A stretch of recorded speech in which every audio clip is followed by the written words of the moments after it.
Prepare your room by making sure the walls and floors are even and suitable to support the kitchen cabinets. Find out the highest point of the floor and mark where that is on the wall.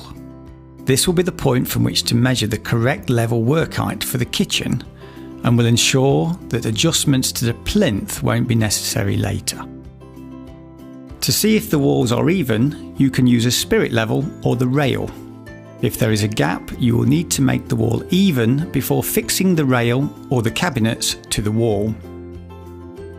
A tri-square comes in handy when making sure the corners have a 90-degree angle. Check the wall in order to make sure it's strong enough to support the kitchen. An electric stud finder can be helpful to find a stud or a beam to fasten your rail onto. Time to draw the layout on the wall. Use the drawing that you received in the store to see where each cabinet should be. Always start from the corner. Also, make sure you have the electricity, water and ventilation connections where you want them. Time to fasten the rails onto the walls. Use the highest point of the floor to mark out the correct height for the lower rail, 82 centimeters. Measure the height for the upper rail, in this case 222 centimeters, because we will use a 220 high cabinet in this kitchen. These measurements are to the bottom of the rails. Note that some cabinets are not made to be mounted on the rail. We will show you how to install them in Chapter 3. It is important to have no more than 30 centimeters distance between each screw to ensure the bearing capacity of the rail.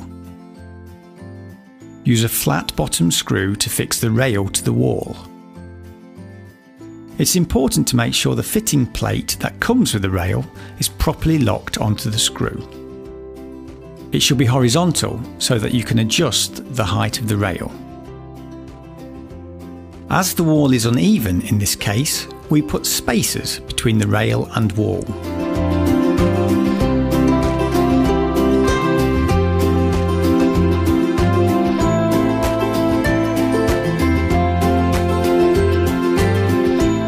By leaving a space of 15mm between the sides of the outer cabinet and the end of the rail, you avoid the risk of having the end of the rail visible behind the outer cabinet when you're finished. And you'll make the electrician happy by leaving a space for kitchen lighting cables in case you will put a cover panel on the cabinet. The length of the upper rail you need depends on what kind of cabinet you have close to the corner.